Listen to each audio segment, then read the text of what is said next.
Bem-vindos ao DECcast, o podcast que mergulha nos bastidores das jornadas que moldam os vencedores. E hoje nós temos a honra de receber um doutor que se entrega de corpo e alma à medicina e ao esporte. Possui residência médica em ortopedia e traumatologia, especializações em cirurgia do joelho, medicina esportiva, nutrologia e traumatologia esportiva, mestre em ciências da saúde. Desde criança, seu amor pelo esporte o levou a praticar várias modalidades, agregando ferramentas ao seu conhecimento médico para lidar com atletas e praticantes de diversos esportes. Atualmente, é médico assistente no Departamento de Ortopedia e Traumatologia da Santa Casa de Misericórdia de São Paulo, coordenador da pós-graduação de Medicina Esportiva da Forte e coordenador do Programa de Residência Médica de Medicina Esportiva da Santa Casa. Preparem-se para um episódio incrível com ele, Dr. Ian Spray. Valeu, mestre. Obrigado. Bem-vindo. Muito obrigado. Não, tem duas coisas também que eu não falei. Eu tenho o Level 1 da CrossFit, né, que eu fiz lá nos Estados Unidos. Esse é o verdadeiro currículo que a gente estava esperando. Eu fiz lá nos Estados Unidos, na sede da CrossFit, na Califórnia, lá em Scotts Valley. E eu cursei Educação Física até o último semestre. Caramba. Depois da Faculdade de Medicina. Há tempo, hein? Isso é importante, hein? Caraca! Conhece na prática. Eu tranquei o último semestre por causa dos estágios presenciais. O cara que entrou em estágio com a vida de médico falou, acho que não vai dar, né? Não. E assim, eu dei o azar da pandemia acabar quando eu comecei os estágios presenciais, porque durante a pandemia eles estavam aceitando o estágio online. É, sim. Pô, mas estágio online, não dá nem pra contar pros outros depois, né? Mas eu ia lá e botava currículo. Tem uma época, época de formação aí que eu tenho até medo, viu? Tem uma época tem aí uma que turma. Tem uma turminha que se formou ali nesse miolo aí que eu vou te falar. Eu parei cedo, eu parei no segundo semestre. Mas eu vou te falar que, assim, mesmo antes da pandemia, eu fiquei bem assustado com a qualidade do ensino. Não com os alunos, assim, o vestibular que eu fiz foi uma redação. Foi basicamente a redação das minhas férias. Era só dar o nome, né? Passava, laçava. E assim, nos primeiros 3 semestres, tinha aula de português e interpretação de texto. Preocupante. Preocupante. Assim, aula de biomecânica, conceitos meio... duvidosos. Hoje o profissional, na verdade, se ele não for buscar, né? Se ele for depender... Tem que ter ele que tem que ir atrás, né? Não dá pra contar com o ensino da faculdade. O ensino formal que a gente tem hoje em dia, ele tá muito ruim. Né? Então, você vê que a maioria dos professores, eles não são motivados a ensinar, não querem... Você não pode exigir do aluno, principalmente em faculdade particular, porque você não pode reprovar o aluno, senão o pai vai reclamar, o próprio aluno vai reclamar, a faculdade quer ganhar dinheiro. Então, é complexo, né? Então, quando eu comecei a dar aula para pós-graduação, que era um negócio pago, que o cara já é mais velho, ele trabalha para estar lá e ele quer aprender, você vê qual é a diferença, né? Os alunos, eles reclamam da aula que ela não passa a mensagem que ela se propõe. Então, muda muito da graduação para pós-graduação. Acho que graduação E isso vai impactar muito nos profissionais, quando a gente fala principalmente da área da saúde, né? Que somos todos aqui da área da saúde, né? Médicos, nutricionistas, fisioterapeutas, educador físico. O Rafa também tá? O Rafa tem Level 1 também canadense, Rafa? Onde que você fez o seu? Level 2 canadense. Level 2 canadense. Então isso vai impactar muito na não. nossa missão principal, que é a de promover saúde, né? O que para você é promover saúde? O que você considera essa promoção, como um profissional aí da área da saúde?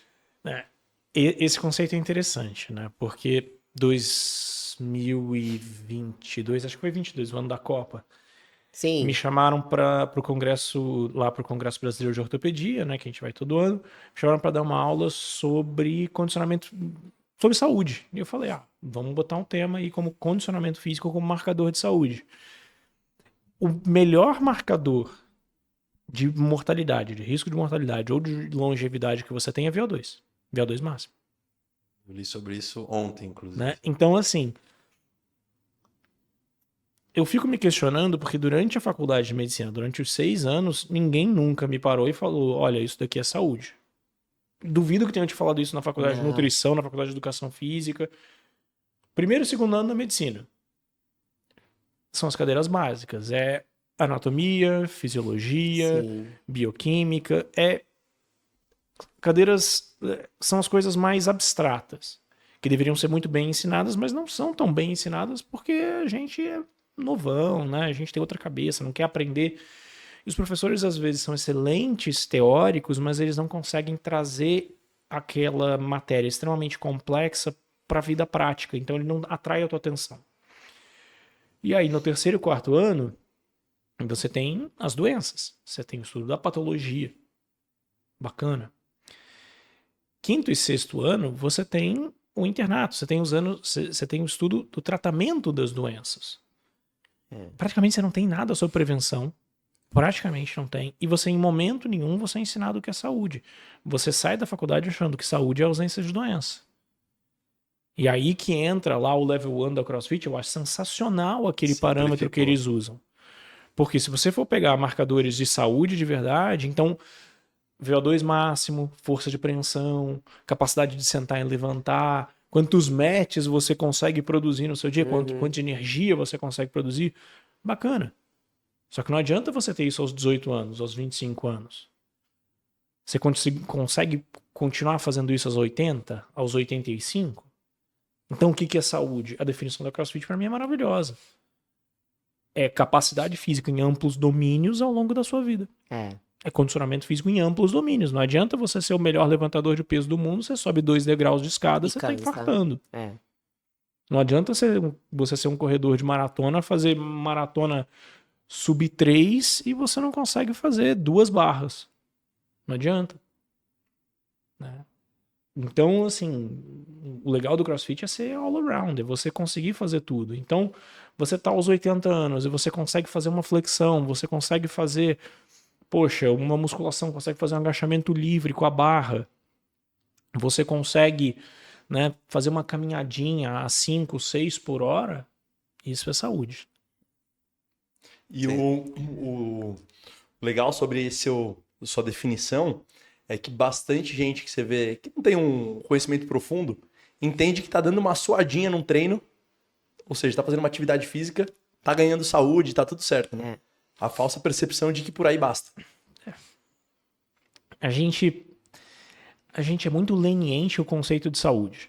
Então, eu vi muito isso na pandemia, quando eu falava, poxa, o fulano tá super grave, o fulano morreu de Covid. Aí eu falava, bom, tudo bem.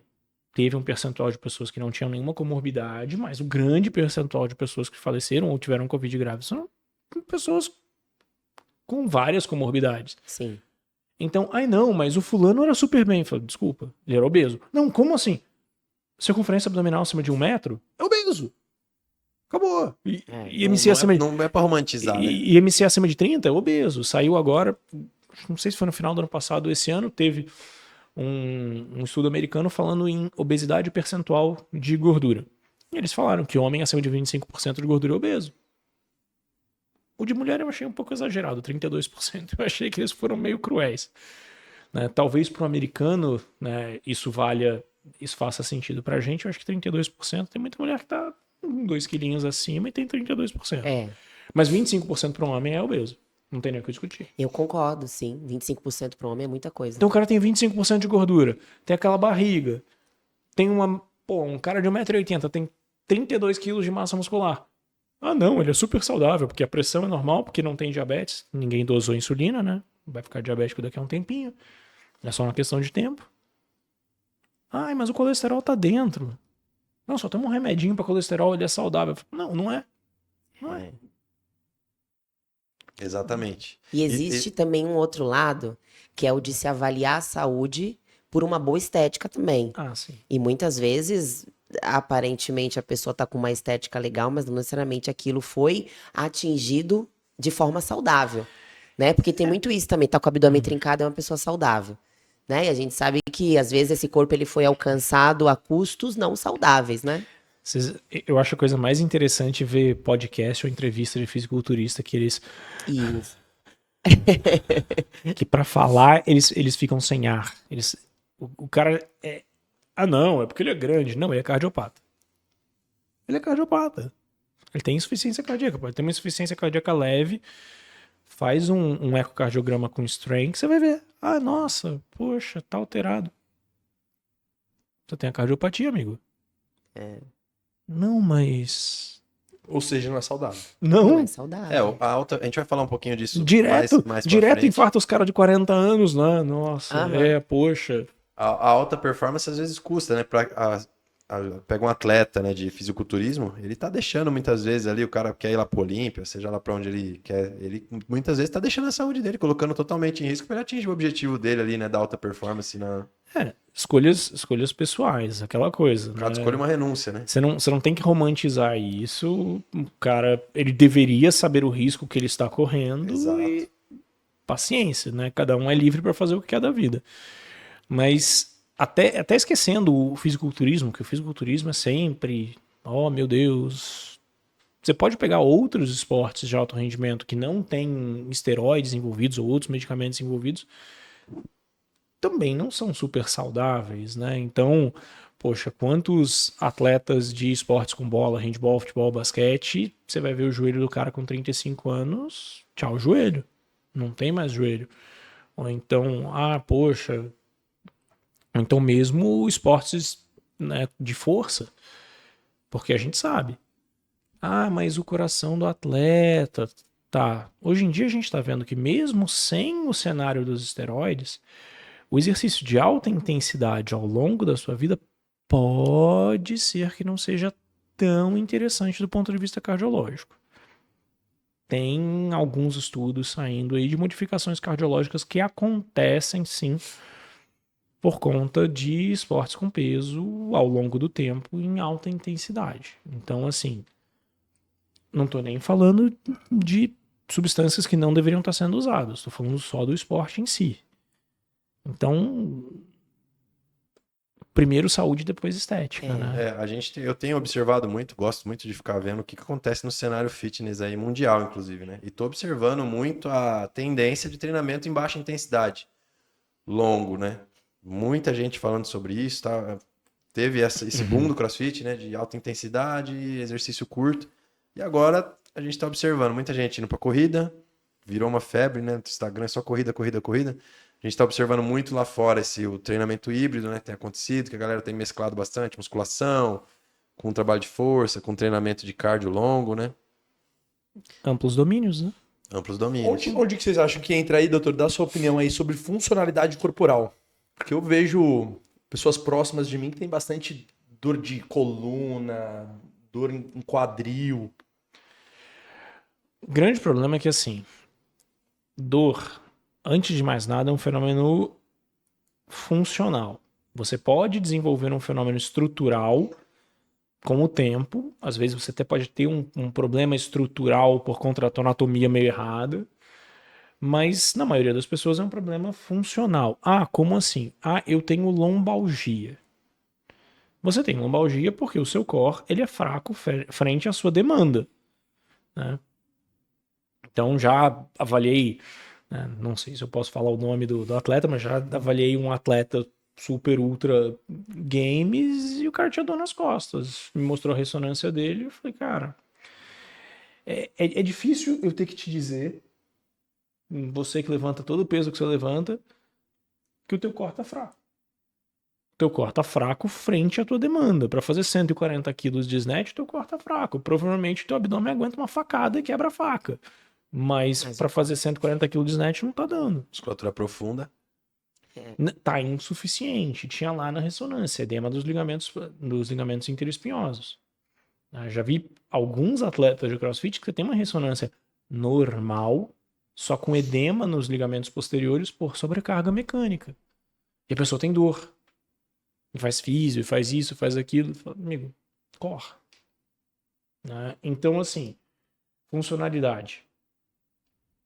Vai no médico, muitas vezes no colega que ele é um ortopedista mais clássico, que ele não tem uma formação assim tão voltada para biomecânica, ele não tem um conhecimento de treinamento, né? Gente falando de formação, infelizmente na ortopedia você praticamente não tem ensino de biomecânica. Você pega os tratados de ortopedia, o que tem de biomecânica é muito raso. E eu acho biomecânica sensacional. Sempre com os meus alunos, com meus residentes, eu tento mostrar que a biomecânica ela é uma ciência exata. É física e anatomia. Né? Então, uma física neste planeta vai ser o mesmo. A não ser que, né, pelo que eu entendo, no universo a física vai ser a mesma. Então, Ou seja, o tratamento de uma dor nas costas não deve ser parar de treinar. não. Repouso não é tratamento. Né? Vamos lá, você precisa analisar caso a caso. Pô, eu estou com uma hérnia extrusa, eu não consigo me mexer, se eu respiro dói. Você não vai fazer deadlift. Você vai tratar a dor. Você não vai causar um problema maior. A pessoa já está com dor, já está com contratura. Você vai fazer aquela musculatura trabalhar. Você não vai ganhar fortalecimento. Porque fortalecer um músculo, fortalecer determinada estrutura frente a um quadro doloroso, você não fortalece. Você tem uma inibição elétrica ali. A musculatura ela não consegue contrair, não consegue fortalecer de forma eficaz. Então você vai ter que tratar a dor. Ah, mas eu tenho dor crônica. Vamos adaptar o seu treino para que você não sinta dor. Vamos fazer os movimentos que vão fazer com que você melhore a tua estabilidade de tronco sem sentir dor. Legal? Né? Ah, operei o joelho. Posso treinar? Da cintura para cima o problema é seu. O repouso não é tratamento. Exercício de baixa e moderada intensidade a gente sabe que é anti-inflamatório. Não é anti-inflamatório, é modulador inflamatório. Diminui a produção de radicais livres, diminui a produção de prostaglandinas, uma série de mediadores inflamatórios que vão te causar dor. Exercício de baixa e moderada intensidade frente a uma lesão estimula a cicatrização dessa lesão. Então, poxa, operei o meu septo. Posso vir no box fazer um pedalzinho leve? Posso remar levinho? Pode. Ah, mas o médico falou que não pode porque vai sangrar. Em L1, no primeiro limiar, anaeróbico ali, você vai aumentar a sua pressão arterial em quê? 10%? Sua frequência cardíaca vai lá. Meu L1 é 120. Vou sangrar por causa de 120 batimentos? Então eu não posso tomar um banho quente. Não posso ir no banheiro. Não posso fazer o número 2 no banheiro porque vai bater 120 batimentos. Pode tomar Sangrar. Não posso subir uma escada. Então, assim, né, você tem um caminhão de evidências na literatura que o exercício de baixa e moderada intensidade, ele ajuda no tratamento. Eu publiquei e apresentei o trabalho, né, quem apresentou, na verdade, foi minha residente, em 2022 no American College of Sports Medicine. Uau, hein, doutor? De exercício de retorno precoce à atividade física pós-cirurgia de câncer de tireoide. Em 2020, na pandemia, eu tive um câncer de tireoide, eu diagnostiquei e tal. E aí eu liguei pro Lancha. Falei, Lancha, eu preciso de uma ajuda sua. Primeiro, eu tô com câncer de tireoide e eu tô com uma ideia de fazer um trabalho. Vamos fazer, antes da cirurgia, vamos fazer uma ergospirometria, vamos fazer análise laboratorial, vamos fazer a bioimpedância, vamos botar um protocolo de reabilitação precoce.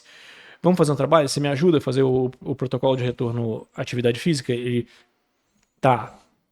Primeiro, você tá bem? Eu falei, não, tô bem. Esquece a primeira parte. O que você acha do trabalho? Aí ele deu risada e falou, não, ótimo. E eu voltei a treinar com 48 horas pós-cirurgia. Eu operei numa segunda, quarta-feira eu tava no airbike. O Glazoff me emprestou o airbike do box, botei no meio da minha sala, no meio da pandemia, maio de 2020, mundo acabando. Airbike. Pedalzinho, pós-cirúrgico. Airbike. Ótimo. 48 horas eu tava fazendo airbike. Com 21 dias eu voltei pra musculação. Ótimo. Eu voltei pro box pra fazer crossfit com 45 dias pós-operatório. Só não voltei antes porque o box tava fechado. Sim. Então, assim... Né? Muito se demoniza ainda, né? A questão do... Esses dias a Duda postou no Instagram que ela tava com uma dor na lombar, chegou pro médico e aí o médico falou, você vai ter que parar com o crossfit. Não vai poder mais treinar crossfit.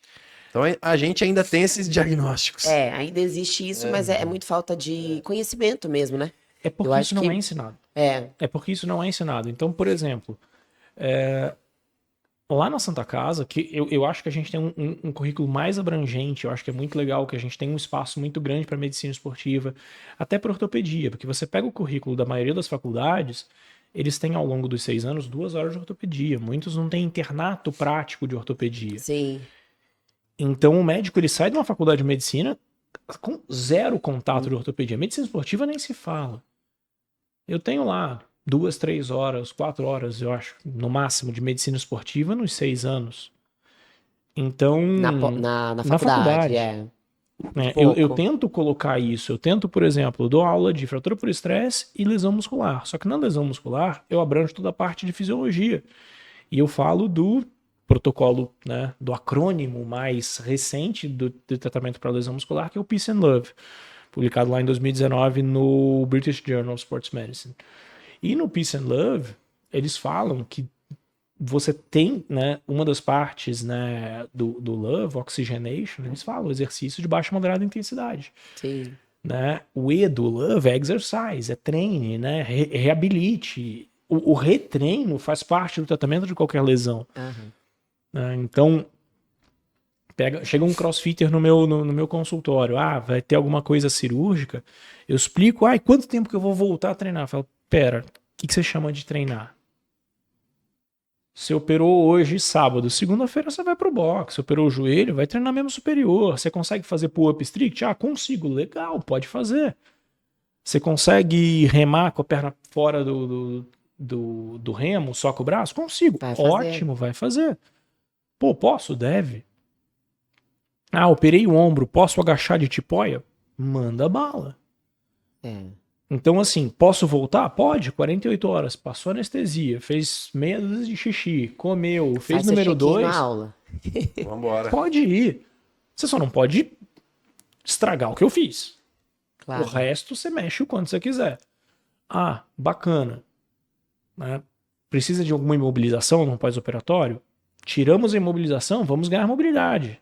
Ganhou mobilidade, recuperou pelo menos 80% da mobilidade, posso começar a fazer os movimentos simulados do cross. Então, por exemplo, operei um ombro, tirou a tipóia com 1 mês, ficou mais 1 mês ganhando mobilidade, com 2 meses eu posso fazer snatch com PVC? Deve. Claro. Doutor, em quanto tempo que eu vou estar bem para treinar? Putz, fazendo tudo, depende muito de você. Né, uma cirurgia de ombro, uma cirurgia de manguito, é chatinho, é demorado. Em média, eu falo para os pacientes que você vai estar bem competindo no mesmo nível que você estava antes em 1 ano e meio pós-cirúrgico. É chato, demorado. Ainda tem esperança, hein? Agora, doutor, dentro desse cenário, né, qual que é o real papel de um médico do esporte? Inclusive, você coordena, né, uma pós-graduação em medicina esportiva, e o que eu sinto, tá, de experiência até de consultório, que as pessoas acham que elas têm que procurar um médico no esporte quando elas têm que tomar uma paradinha, né? Então, assim, qual que é o real papel do médico esportivo? Que é uma área da medicina que vem crescendo muito, né?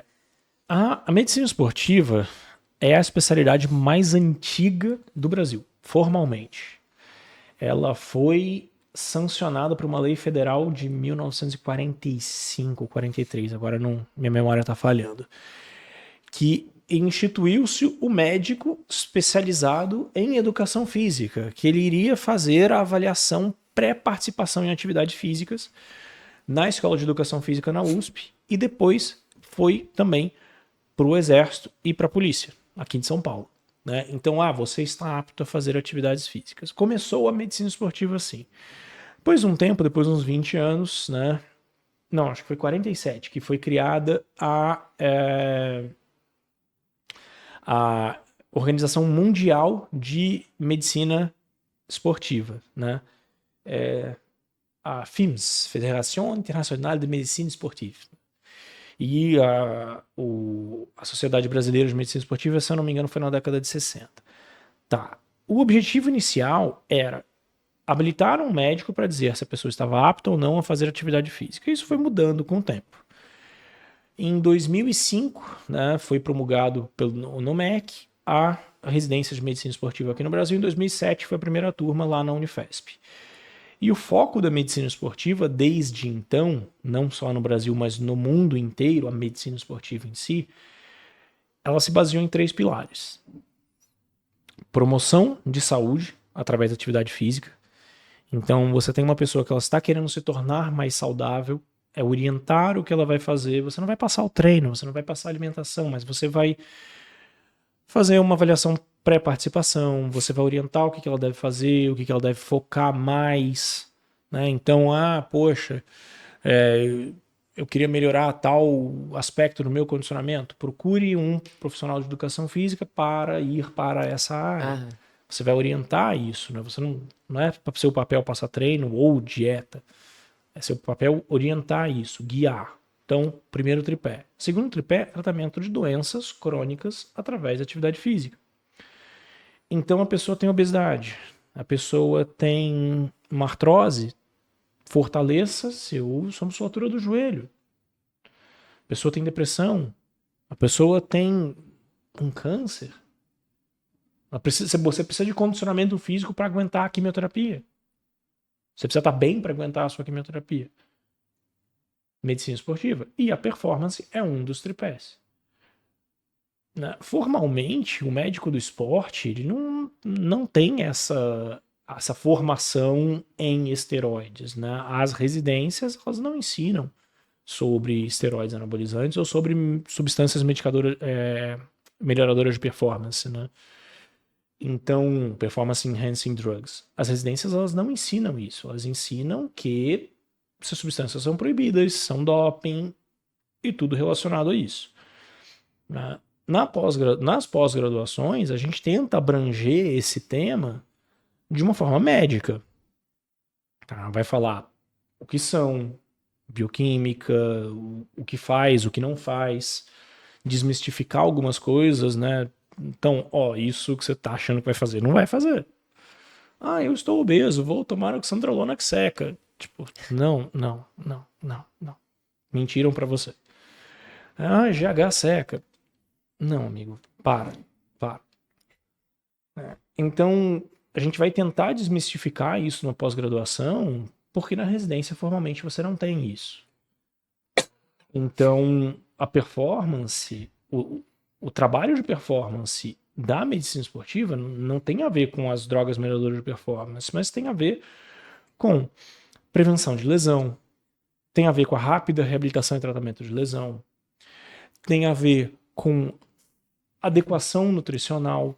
Eu não vou prescrever dieta, mas eu vou falar, amigo, você tá treinando 6 horas por dia e você tá comendo 2.800 calorias. Eu tenho um paciente de 18 anos. Joga tênis profissionalmente, terminou o colégio, não faz faculdade. Aí eu pego os exames dele.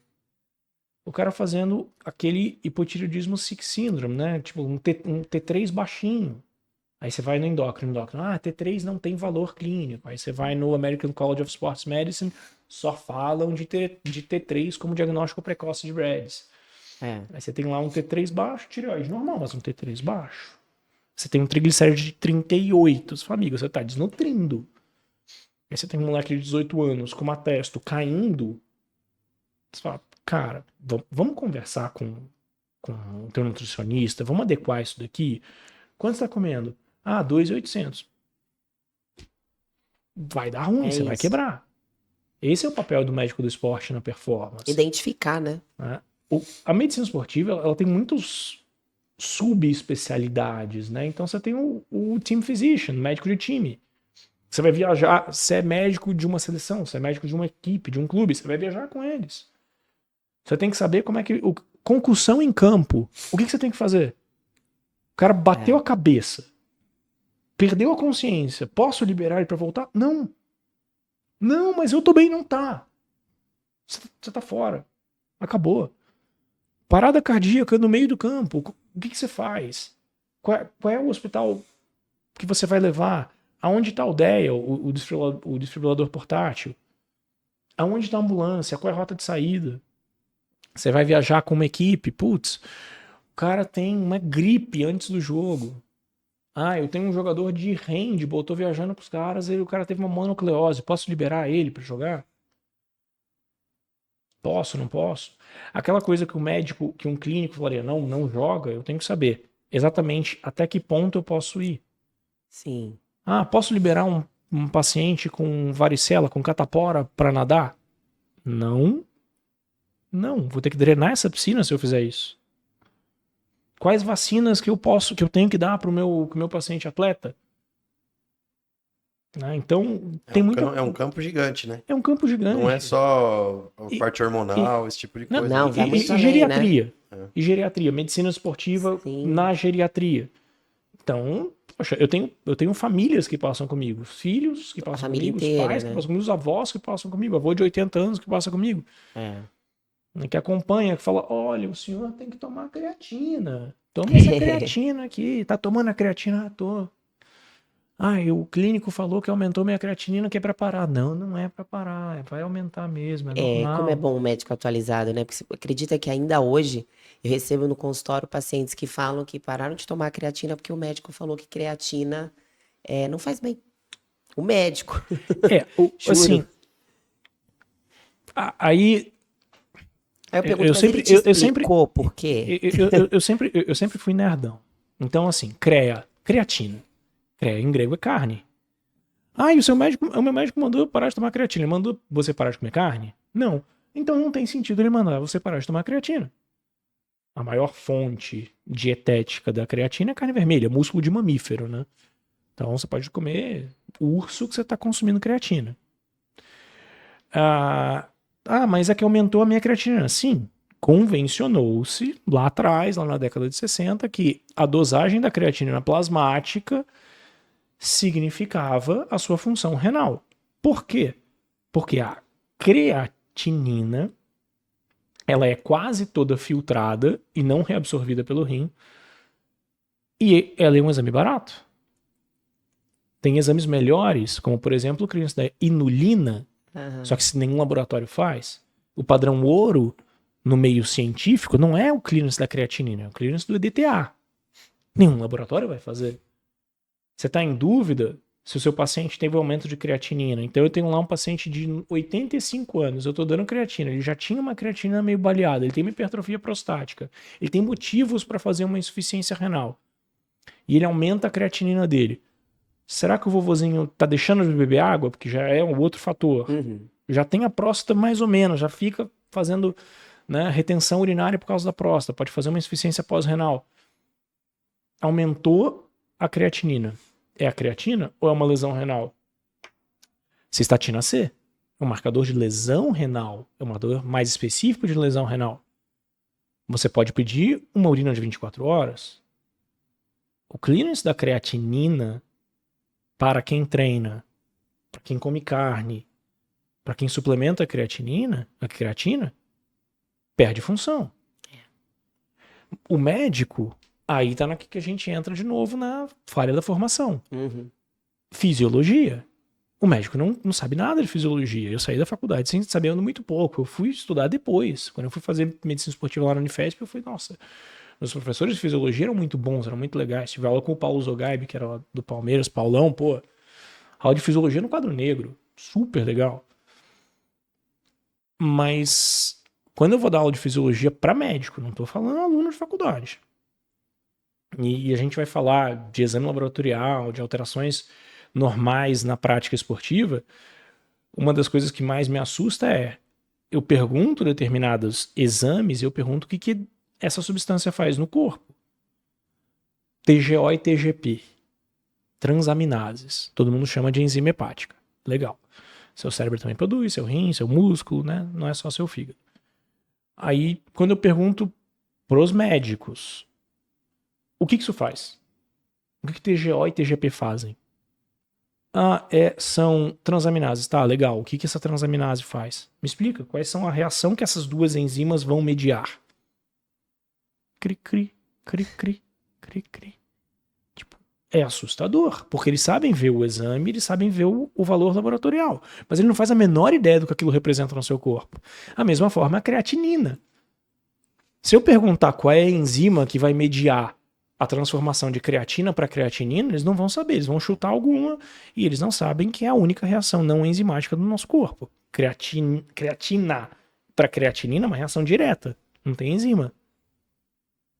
Tipo, é natural. Você tem mais músculo, você tem mais creatinina plasmática. Você come carne, você tem mais creatina plasmática. Então quer dizer que uma dieta vegana ou vegetariana é melhor para o seu rim? Não. É um marcador só, tá? Até falando em suplementação, se você pudesse citar um suplemento para a família toda, seria creatina? Creatina. Né? Do filhinho ao vovozinho, né? Assim, mamíferos. Quer dar creatina pro seu cachorro? Dê. Mamíferos. Quem deveria tomar creatina? Mamíferos. Aves e peixes eu não conheço a fisiologia Ótimo. deles, entendeu? Mas a fisiologia de mamíferos, cavalo de corrida, aqueles cavalos de milhões de reais, eles tomam creatina. Eles valem mais que a gente, eles tomam creatina. Tá tomando creatina, Rafa? Todos os dias. Campeão aí, ó, Hyrox. Ó, minha avó de 90 anos toma creatina. Da Rocket, inclusive. Meus pais, eu não sei se eles me obedecem muito nisso, mas eles têm lá a creatina. Provável que não estão te obedecendo, mas você indicou, né? Mas minha avó me obedece. Eu mando ela tomar creatina, ela toma. Minha esposa tá grávida, tá lá tomando, põe lá um shotzinho de creatina todo santo dia pra ela. Ela reclama, fala que é ruim. O gosto é ruim, mas toma. Mas vai passar pro bebê. Ótimo. Mas a mulher está amamentando, posso tomar creatina? Deve, mas vai passar pro leite, que bom. Que bom. Não existe nenhuma justificativa médica para um ser humano ser proibido de tomar creatina. Nenhuma. E é o suplemento com o maior Ó, um belo número de corte estudos, esse, né? hein, Em biossegurança, sim. da creatina. Não, em biossegurança, sim. Né? Se você entrar numa farmácia, você pegar qualquer medicamento que tem lá, nenhum deles tem tanto estudo sobre biossegurança quanto a creatina. Nenhum. Nada. O ser humano se interessava pela creatina muito. Não é, Desde que sempre, não é que né? o ser humano se interessava por creatina. Teve um grupo de pessoas que se irritaram com o que alguns outros pesquisadores falavam mal da creatina. Ou as outras pessoas. A creatina em 2004 foi proibida no Brasil pela Anvisa. Uhum. Doutor, eu sou da época que você tinha que entrar no quartinho da loja de Era suplementos proibido. Eles e estavam fazendo uma coisa tentar meio que subornar o Eu dono tenho- da eu loja tenho- lá É, pra conseguir é. um potinho de creatina. Aham. Né? Eu tinha um conhecido lá perto da Santa Casa que ele tinha uma loja de suplemento, ele foi multado porque ele tinha creatina. Uhum. A vigilância passou, você tem creatina, você foi multado. A mesma coisa agora recentemente com a betalanina também, né? A betalanina tem 3, 4 anos, eu acho que foi tempo. permitido. Não, acho que foi 2018. 5 Seis, anos, é. 6 anos. né? Não, faz pouco tempo, é Não, recente também. o Foi em Lancha, 2019, que foi um ano depois da Hopper. o do Lancha lançamento. e o Dr. Verutsky, Carlos Alberto Verutsky, lá da Abram, eles foram Sim. numa audiência pública na Anvisa, como representantes da ciência, para falar sobre a betalanina. Sobre a liberação. Sobre apresentar os estudos, né? Sobre falar sobre a betalanina. Então, e o Lancha, ele conta essa passagem, né? Porque ele mostrou os estudos, ele, o Dr. Verutsky, lá, os estudos, bacana. Aí lá o cara, lá, o burocrata lá da Anvisa falou, não, mas eu acho que isso daí não funciona. Tudo bem, doutor, você mostrou esses trabalhos. E o Lancha naquela, né, um gentleman, né, eu falo, que ele dá uns tapas, assim, bem educados, né? Ele falou, olha, eu entendo a sua posição, mas o senhor tem que entender que o senhor é consumidor de conhecimento, nós somos produtores. A gente produz o conhecimento que você lê. Então, assim, Receba. Receba. né, Você acha que a betalanina é a nova creatina? Em termos de estar sendo popularizada da forma que tá? Eu tenho visto muito burburinhos a em betalanina cima da... a betalanina tem função, né? A betalanina é um buffer intracelular, um tampão intracelular, ele vai diminuir a velocidade com que o pH da célula cai. Por quê? A betalanina, junto com um aminoácido chamado histidina, eles formam um composto chamado carnosina. Essa carnosina, ela sequestra íons de hidrogênio, então não deixa o pH cair, ou seja, a célula acidificar. E isso vai aumentar a sua resistência anaeróbica, vai retardar a sua fadiga anaeróbica. Sabe aquele tiro na airbike que a perna trava? Recuperação entre séries, esportes de tiro curto. Então, a betalanina não é para todos os esportes, não é para todos os momentos dos esportes. Então, por exemplo, a gente acompanha atletas mirins, atletas infantis, que têm cronograma, né, nadadores. Na base, tenho que tomar creatina na base? Eu falo, não, você tem que se ferrar na base. A betalanina vai facilitar o seu treinamento, você vai perder treinabilidade. Então a betalanina é muito mais para competição, é muito mais para melhorar a sua capacidade Pré-competitiva. pré-competitiva. Né? E não para facilitar o seu treinamento. Se você está Sim. facilitando o seu treinamento tomando betalanina, você está perdendo treinabilidade. Adaptação, né? É a mesma coisa de você treinar e já correr pra fazer gelo, né? Fazer Inibir a adaptação, né? Exato. Que não é o que a gente quer. A gente quer adaptação nesse período de Gelo, treinamento. anti-inflamatório. Exatamente. Eu só queria fazer um adendo aqui que na Rocket você tem creatina e beta-alanina, tá? Aproveitando esse 2 tema, grandes suplementos. quais são os suplementos que o médico do esporte trabalha com os atletas? Vai variar da demanda, entendeu? Você tem os suplementos que são nível A, né? Então, creatina, betalanina, nitratos, cafeína e bicarbonato de sódio são os 5 suplementos nível A que sim funcionam, né? Então, você tem o glicerol aí que ele entra, não entra, entra como doping, não entra como doping, mas então ainda está sendo avaliado. Esses são os 5 nível A. Só que não é todo mundo que você vai prescrever esses suplementos, não é para todo mundo que ele vai funcionar. Eu, por exemplo, eu tenho um pé imenso atrás de prescrever ou orientar mesmo bicarbonato de sódio. Eu também. A maioria dos trabalhos fala que 1/3 dos pacientes, eu acho que é mais, tem efeitos gastrointestinais. Então, Eu já sofri com isso. Eu Não acho deu que é certo mais. pra mim, não. Porque eu já testei com muitos pacientes, assim, e a maioria, eu difícil, diria hein? que 98% difícil. não deu certo. Não né, deu certo. Então, às vezes, é melhor nem os trabalhos arriscar. falam 1/3, né? Não, você vai aumentando progressivamente. Fala, cara, É mais. imagina você prescrever um negócio que vai dar uma diarreia pro maratonista no meio da maratona. Não compensa. Na natação, imagina Não que vale a desgraça. pena. O O cara risco. pula na água e... É um risco muito alto, né? Aí quebra a firma, né, Gui? Aí É, quebra firme, hein? quebra Aí firma. não vai rolar, hein? Não, Agora, doutor, pensando em alta performance, né? Assim, o atleta, a gente sabe que o caminho que o atleta precisa seguir, muitas vezes, ele vai totalmente contra um caminho de saúde, né? Do que a gente tá falando aqui, de promover saúde. E você provavelmente atende muito atleta também. Levando pro CrossFit, especialmente falando, a gente tem um grande problema que as pessoas, elas são atletas, mas elas têm uma vida normal também. Né? Então, assim, Atletas. o CrossFit O sonho. transformou muitas pessoas em atleta. E aí, ao mesmo tempo que ela quer ter a vida do atleta, fazer uma planilha de 3, 4 horas, mas ela tem uma vida normal também, de um pai de família que acorda cedo, trabalha o dia inteiro e tá encaixando esse treino ali no meio do dia, mas quer usar esteroides anabolizantes, quer usar todos os suplementos pro médico. Como que funciona isso? É assim, eu falo que esse é o melhor paciente, né? Que esse é o paciente que ele nunca vai te abandonar, porque ele vai te dar trabalho sempre. Né? Então, o paciente que ele tem, quando eu falo da minha aula de lesão muscular, eu sempre falo que as lesões musculares elas estão aumentando por 3 fatores. Número 1, porque as pessoas estão fazendo mais atividades físicas. Até a pandemia, o mundo vinha se tornando menos sedentário. Aí a pandemia estagnou isso e agora está voltando, as pessoas estão voltando a praticar atividades físicas, as pessoas estão se tornando menos sedentárias. As pessoas estão praticando atividades físicas de maior intensidade. Então, você pega 20 anos atrás, o CrossFit era um negócio abominável, inimaginável, né? Só de você fazer jiu-jitsu ou judô, você já era um ser de outro planeta. Porque, assim, musculação, se você era mais forte, pô, você pega as minhas fotos na época de faculdade, que eu era bem mais forte do que eu sou hoje, uns 10, 15 quilinhos a mais, eu destoava de todo mundo. Então, maratona, triatlon, hoje, pô, você vai numa sala de faculdade e tem meia dúzia que já fez. Sim. Antes era coisa de super atleta. Então as pessoas estão fazendo coisas mais intensas, só que não querem só fazer essas coisas mais intensas, elas querem performar como se atleta fossem, tendo vida de médico, engenheiro, advogado, nutricionista, fisioterapeuta. A vida dele não é focada nisso, mas ele quer correr uma maratona sub-4. Ele quer fazer 100 kg de snatch. Ele quer ir pro games. Ele quer ir pro games. Ele tem, né, às vezes um delírio que ele vai pro games. É. Às vezes o cara, pô, ele até tem uma vida muito dedicada pro esporte, ele é um coach, ele tem um box, mas ele quer ir pro games.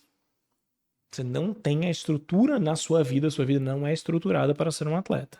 Você não ganha para ser um atleta, você gasta para ser um atleta. Será que eu devo perder a esperança, então, para esse ano, Games? Talvez Esperança nunca pensando nesse é a cenário. última que morre. Fica a dica, hein? Mas Esse episódio não tá sendo em vão. esse paciente é o paciente que ele vai te dar muito trabalho, porque ele tem expectativas irreais e é papel de qualquer profissional da saúde colocar ele pé no chão. É. Porque as redes sociais trouxeram uma realidade que não existe. Você teve um boom de academias no Brasil a partir de 2003. Foi quando começou o Orkut. Você começou a postar fotinho e falar que você faz. né? Famoso tá pago, é. E aí aumentou muito, né? Então, as academias, os boxes, o CrossFit se beneficiaram muito das redes sociais, porque as pessoas Com querem certeza. mostrar que fazem, né? Não adianta só fazer, você tem que mostrar que faz. E ninguém tá satisfeito em mostrar o seu snatchzinho de 50 quilos. É. Quer 100, quer 120, quer... É o ego, né, já. Não. E aí você tem esses problemas, que a pessoa ela não tem a paciência para se dedicar para ser um atleta, porque um atleta você constrói ao longo de muitos anos, e ela quer cortar caminho.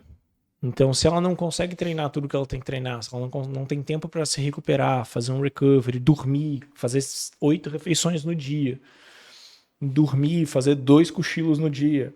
Que seria o mundo perfeito. Não, é coisa de atleta, né? É.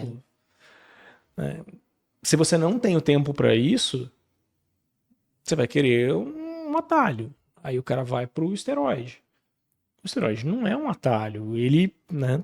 Você tem um ganho, às vezes, rápido, você tem uma melhora de recuperação muscular, você tem um aumento da treinabilidade. Ele não vai te dar nada de graça. Você usar esteroide, ficar em casa vendo Netflix e pedindo iFood, amigo, você só vai estar tendo prejuízo.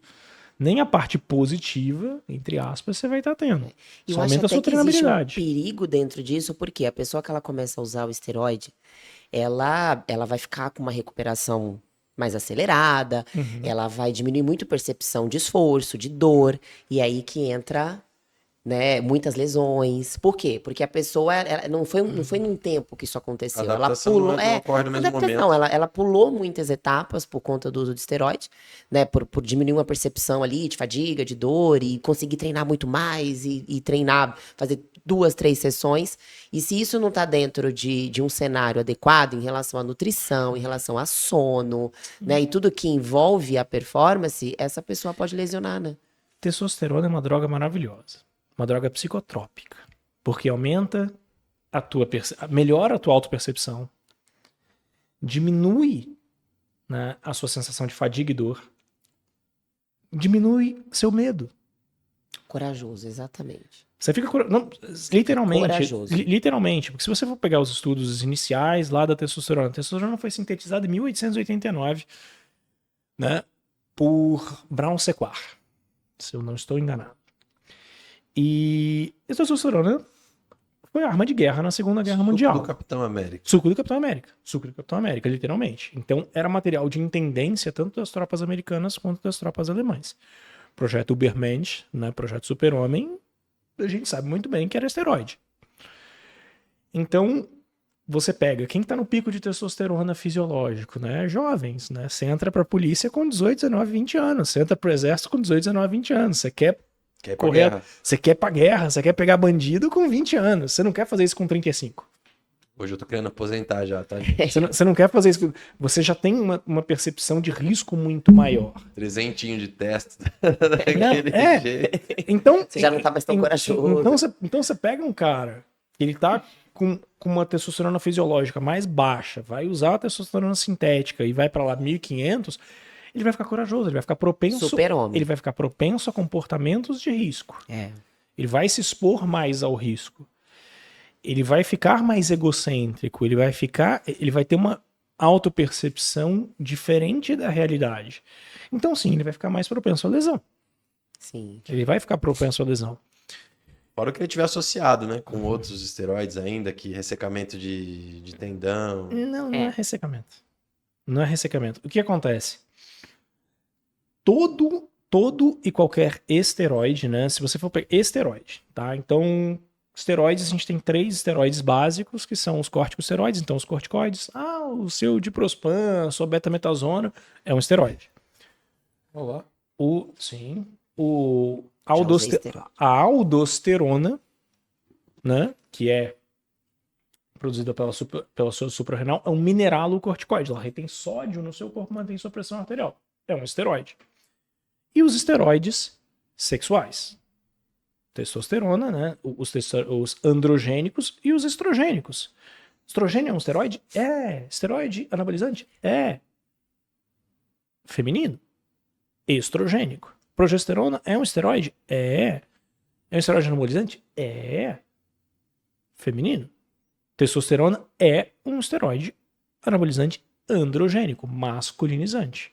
Só existe testosterona no corpo humano, mulher também produz testosterona, em doses baixas, tá? Então, dosar testosterona para mulher não tem valor para indicar tratamento. Ah, minha testa está baixinha, preciso repor. Não, não precisa.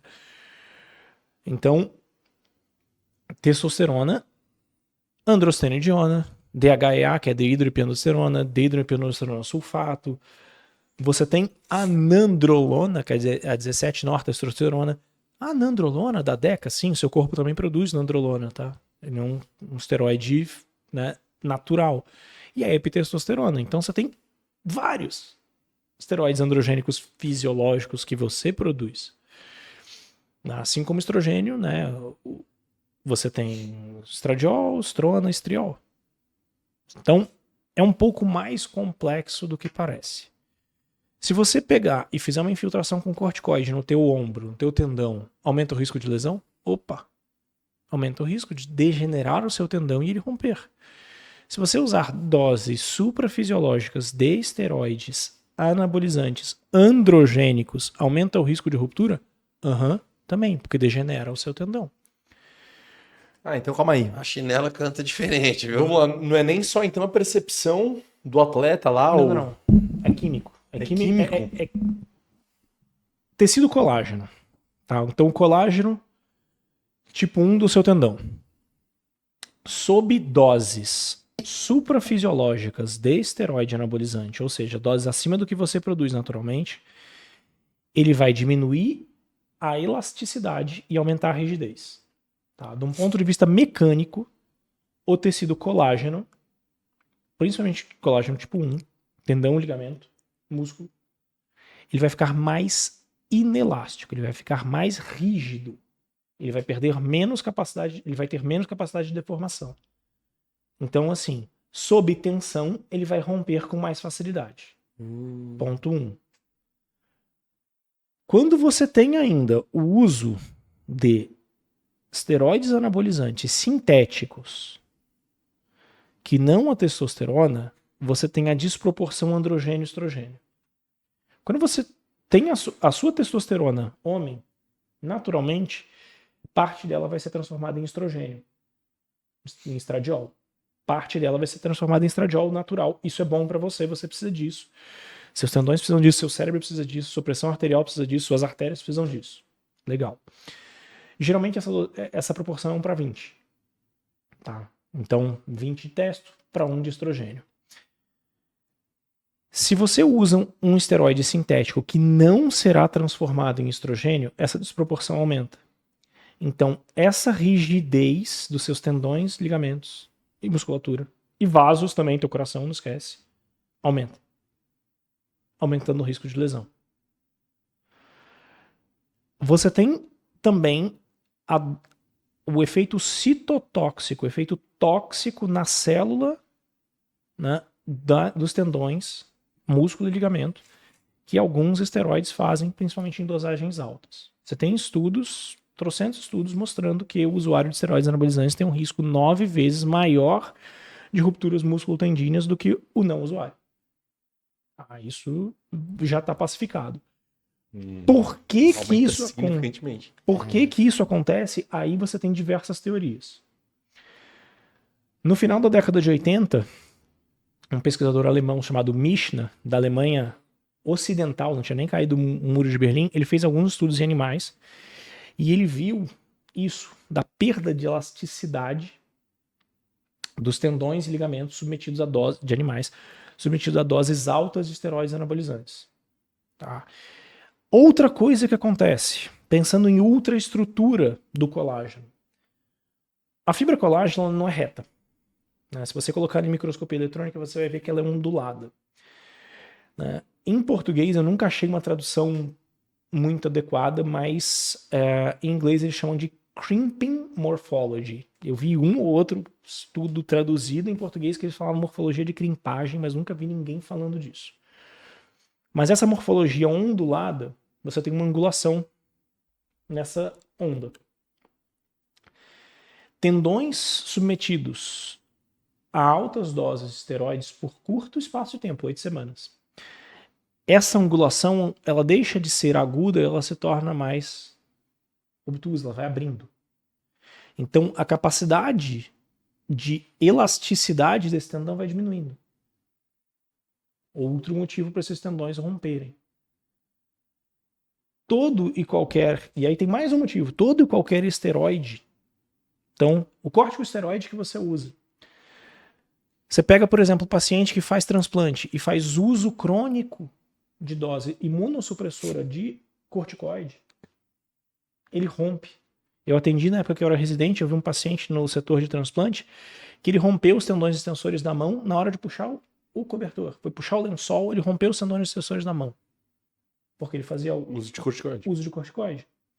Então, o esteroide anabolizante, ele também vai fazer esse enfraquecimento porque ele faz uma vasoconstrição, ou seja, vai menos sangue para os seus tendões. Principalmente em que região? Na junção miotendínea, na região na transição do músculo para o tendão. Ruptura de peitoral, geralmente na transição miotendínea. Então, assim, você tem uma série de fatores. E aí você tem os fatores biomecânicos. Ganho rápido de força. Sem adaptação das suas fibras colágenas. Exato. Você tem perda de mobilidade. Você ganha volume, você fica mais travado. Tá? Você tem uma série de fatores que vão aumentar isso. Tudo isso... você consegue provar por A mais B que é por isso que acontece? Não. São teorias. Você tem estudos que te dão alguns dados que vão para essa linha. O maior problema são as doses suprafisiológicas. O maior problema são os esteroides sintéticos. E aí você tem um fator complicador que é quando você coloca o esteroide no mercado negro. Sim. Tá? Quando você coloca o esteroide no mercado negro, Sem controle algum. artigo 273 do Código Penal, né? Medicamentos, venda, transporte, armazenamento, promover a venda de medicamentos fora das legislações sanitárias ou, né, falsificados. Né? É mais grave que tráfico de drogas. Tráfico de drogas é 5 a 10 de reclusão, enquanto o 273, né, venda de medicamentos adulterados ou fora das especificações da Anvisa, é 10 a 15 de reclusão. Eita. É mais grave que tráfico de drogas. E mais grave, inclusive, pra saúde também, né? A droga ainda o cara, né? Eu não sei. E ajudar menos dinheiro, hein? Melhor traficar droga, Talvez então. ter menos Você é dinheiro. traficante de drogas aí, irmão. Cara, agora, uma dúvida nessa questão aí que o pessoal se fala muito também da reposição, né? Qual que é o valor, a faixa de referência onde se indica a reposição? Depende da idade. Depende da idade, assim. Existem alguns consensos mais modernos que para o paciente abaixo de 35 anos, abaixo de 350 nanogramas por decilitro de testosterona já é motivo para uma reposição hormonal num paciente jovem. Eu já acho que você tem que pensar o porquê que está acontecendo isso. E na mulher não?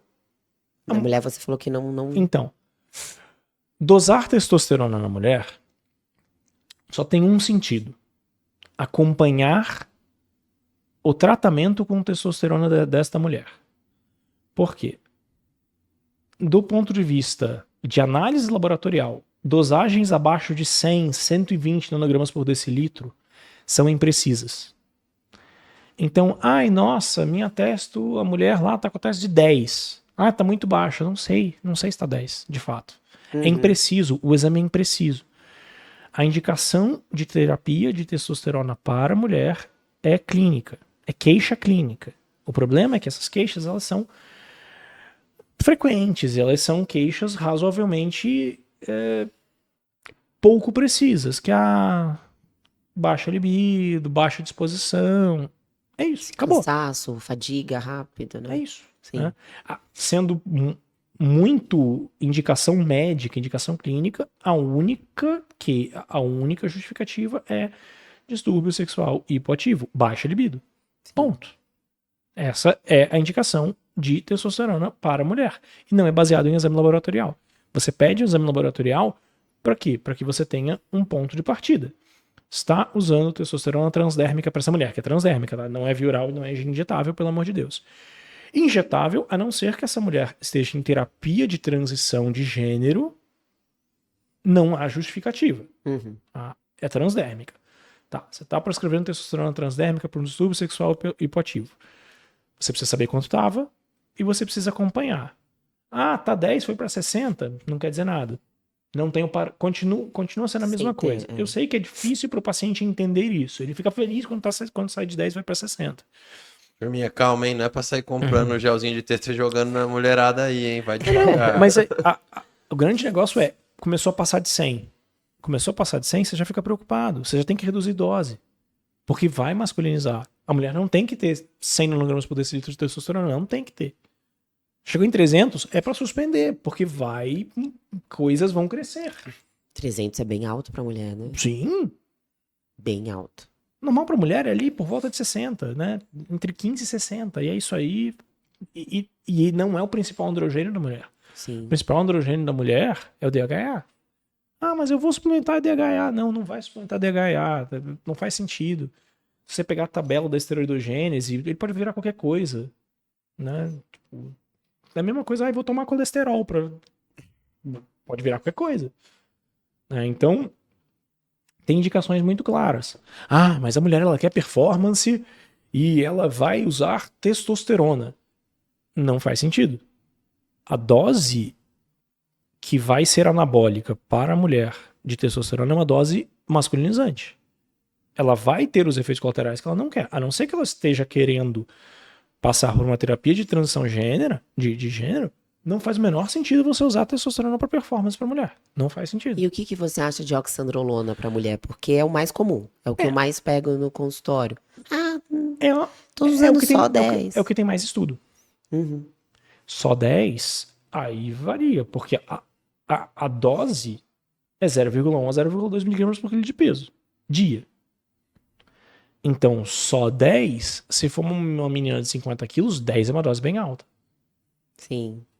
Né? Então, assim, oxandrolona é um esteroide sintético derivado do DHT, dihidrotestosterona. Então, você tem 3 classes de esteroides anabolizantes sintéticos, derivados da testosterona, derivados do DHT, derivados da nandrolona. Os derivados do DHT, eles não convertem para DHT, dihidrotestosterona, que tem afinidade pelos folículos capilares, que faz cair cabelo. Ah, mas a oxandrolona fez cair cabelo. Sim, porque a própria oxandrolona ela pode ter afinidade pelo seu folículo capilar e fazer a queda. Não necessariamente virar DHT e ter queda. E ela não vai virar estrogênio. Então, você não vai ter essa conversão, diferente de uma testosterona que vai ter conversão. A oxandrolona, miligrama por miligrama, ela é 8 vezes mais anabólica que a testosterona. Então, por que as mulheres acabam escolhendo? Por que as pessoas acabam preferindo? Porque ela é mais anabólica que a testosterona, então Menos dosagens dosagens mais baixas com menos colaterais. Ela é menos androgênica, ela é menos masculinizante em dosagens mais baixas. Uhum. Só que em dosagens altas ela também é masculinizante. Não adianta a mulherada querer tomar 30 miligramas de oxandrolona e achar que coisas não vão crescer, que pelos não vão crescer onde não deveriam. Sim. Vai acontecer coisas que ela não quer, coisas irreversíveis. Pirulitinho. E é irreversível. E a gestrinona, que também é quem tem se popularizado muito também, né? O Assim, chip. eu, infelizmente, eu tenho pego bastante paciente com bastante alteração laboratorial com o uso de gestrinona. A única indicação clínica do uso de gestrinona é endometriose. Na verdade é pra isso, né? A indicação é... A gestrinona, como anticoncepcional, é um anticoncepcional ruim, para começar. A gestrinona, como um anabólico, é um anabólico ruim, para começar. Então, assim, não faz muito sentido. Fora que os implantes são caros. Gestrinona via oral, gestrinona via implantável já é questionável, via oral é mais questionável ainda. O que você tem, Anvisa, estudo, eficácia, são os pellets vaginais para endometriose. Implante de gestrinona, vem às vezes paciente que, passa com outro colega que faz lá um implante de testosterona. Aí vem com colesterol de 280, você vai medir a pressão arterial, tá 15/12. Você fala, cara, por onde eu começo? E via oral seria pior, os colaterais. Assim, é mais questionável ainda, né? É mais questionável ainda, até do ponto de vista de eficiência. Aham. Né? Implante de testosterona, se você busca performance, não faz o menor sentido. Ah, poxa, ó, pensando em risco-benefício, a oxandrolona tem o melhor risco-benefício. É questionável? Claro que é questionável, né? CRM, CFM não vem com bons olhos a prescrição de esteroides anabolizantes para performance e estética. Ok, mas se você for comparar o que é menos pior, oxandrolona. Sim. E se você for parar para pensar... E mais efetivo. Sim. Né? E do ponto de vista de controle de efeito colateral, uma coisa via oral é muito mais controlável do que um implante. Sim. De fato. É muito complicado Não porque... tá dando certo, para, né? Não Suspende. E virou moda os implantes porque tinha um retorno financeiro interessante para o médico, caro, né? Caro, assim, é caro e as pessoas inflacionavam, né, os custos. E aí você via curso de gente recém-formada fazendo implante. Eu já vi caso de gente... Teve uma febre, né, numa época. Gente que implanta... Pô, o pessoal implantando no músculo, né? Então, pô, colega chamando, ô, você me ajuda a tirar isso daqui? Ajudo. Agora, pensando assim, um pouco polêmico, tá? Mas a gente precisa perguntar.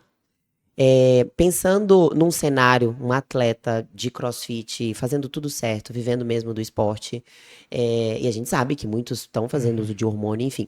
Você conseguiria citar os 3 melhores hormônios pensando nas características da modalidade?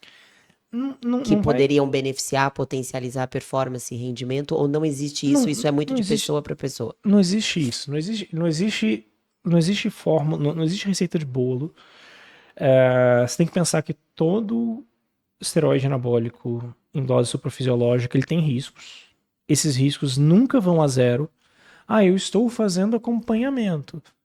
Não significa que você está zerando o risco. Isso não existe. Você pode ter alteração cardiológica em pouquíssimo tempo. Então, né, vários colegas cardiologistas que estão se especializando nessa área, eles falam, cara, atendi um paciente que fez 8 meses de uso de testosterona injetável, já com uma insuficiência cardíaca leve. Caramba. Então, assim, monitorar não significa que não vai acontecer. Significa apenas que você vai diagnosticar precocemente. Sim. É a teoria da caixa preta lá, né? Você só vai diagnosticar precocemente. Pensando em performance, depende. O CrossFit ele é multifatorial. O cara ele pode ter uma força ótima, ter um cardio horroroso. Sim. Ele vai se beneficiar do esteroide? Não. O esteroide vai piorar a performance dele. Já vi muito isso acontecer. Mas direto. Nossa, principalmente quando vem os meninos da faculdade com ideia fraca na cabeça. Né? Pessoal, arremesso de peso, né? Hoje o molecada no arremesso de peso é bem pé no chão, mas alguns anos atrás, todo mundo feliz, fazendo 200 quilos de supino e perdendo 2 metros de marca de arremesso. Por quê? Você ficou forte, você perdeu explosão, parabéns. Não tinha amplitude de movimento, né? Ficou travado. Eu apresentei recentemente uma palestra no Arnold que o tema era exames laboratoriais em praticantes de CrossFit, alterações, né? E o estudo de caso que eu levei foi justamente de um paciente que o melhor ano de performance dele foi quando ele não usou absolutamente nada. Ele foi campeão nesse ano. Foi o melhor ano de performance. Que mágica, disparado, né? treinando muito bem, recuperando muito bem. A gente usou suplemento, né? Enfim, tudo que a gente tinha de recurso ali, Controle de suplementação, controle de sono. estresse, melhorou sono, controle de tudo. Ele trabalhou todo o cenário dele para não ter que contar com isso. Melhorou o horário de trabalho, enfim. É muito superestimado. É muito superestimado. Quando você fala de performance, é superestimado demais. Para performance, né? Para performance. Quando você pega, por exemplo, né, eventos históricos emblemáticos, lá 1988, né, esqueci o nome do corredor que foi pego com estanozolol. Ben Johnson. Ben Johnson foi pego com estanozolol. Se você parar para pensar características do estanozolol, é um esteroide péssimo para performance. Sim. Péssimo para performance. Ele tem uma característica androgênica muito alta, e como é um derivado do DHT, ele é zero estrogênico. O estanozolol é ótimo para você romper alguma coisa. Eu já vi muitos médicos falando O isso. estanozolol é maravilhoso para você virar meu paciente cirúrgico. Tá? Então, ai, nossa, eu tava tomando estanozolol, rompe o peitoral. Tipo, Vai pra você lá, né? tragédia anunciada. Já sabia. Tragédia anunciada. Ai, meu físico ficou legal, estética maravilhosa. Sim, mas você não consegue pular 1 metro. Você perde potência, você fica travado, sua elasticidade vai embora. Ah, estanozolol dá dor articular porque resseca a articulação. Não resseca a articulação. Aumenta a rigidez significativa de tendões e ligamentos. Péssimo, né? Você tem um efeito androgênico muito grande nos tendões e ligamentos e zero efeito estrogênico. Fora o efeito, né, cardiovascular no estanozolol. Você tomou 2 semanas de estanozolol, teu HDL foi pra nada. HDL de 8. Você entrou numa pergunta até que que a corrida de rua tem ficado muito popular, né? Tem se popularizado muito. E até eu ia perguntar justamente isso, o uso de hormônios em corredores, né? De que forma que isso poderia colaborar? Jamais, né?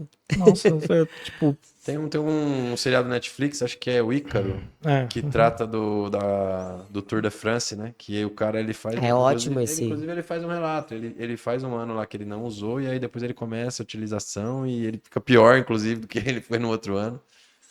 Mas... Eu acho que quando fala em estética, talvez né? Quando você fala de fisiculturismo... Ai, chega aquele cara lá, gigante, 50 de braço, seco. Fala, não, mas eu não uso nada. Tá, conta outra. Né? Então, assim, o ser humano, né, do ponto de vista antropológico, ele foi feito para acumular gordura. Nossa grande diferença que permitiu que a gente aumentasse a nossa capacidade cerebral foi a gente conseguir ficar gordinho. O percentual de gordura de um chimpanzé ou de um gorila é 2, 3%. Eles são extremamente secos. Aquilo é pelo que tem em volta. Né? Você não sabia. Você não sabia. Eu sou extremamente Você seco. achava que eles eram Eles gordinhos? não têm nada. Não tem nada. Nada de gordura. Nada. E por que a gente se diferenciou deles? Porque a gente acumula gordura. Então a gente consegue ficar um tempo sem acesso à comida e não desnutrir.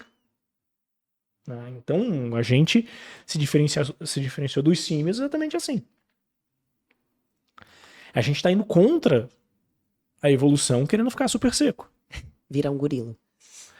Né? Projeto Gorila. Você tá indo contra a evolução.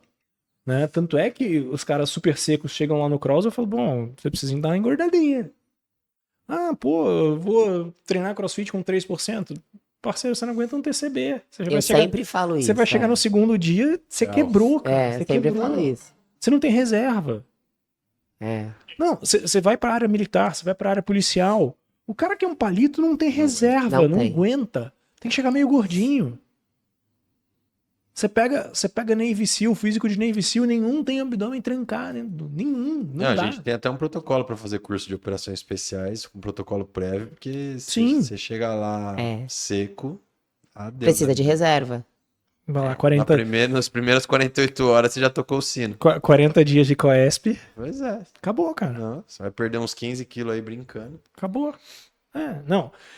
No meu primeiro ano de residência eu perdi 15 quilos. Perdi 15 quilos. Quando eu servi na Força Aérea, putz, beleza, nosso campo tem 3 dias, né? Mas foi tranquilaço pra mim. Tranquilaço.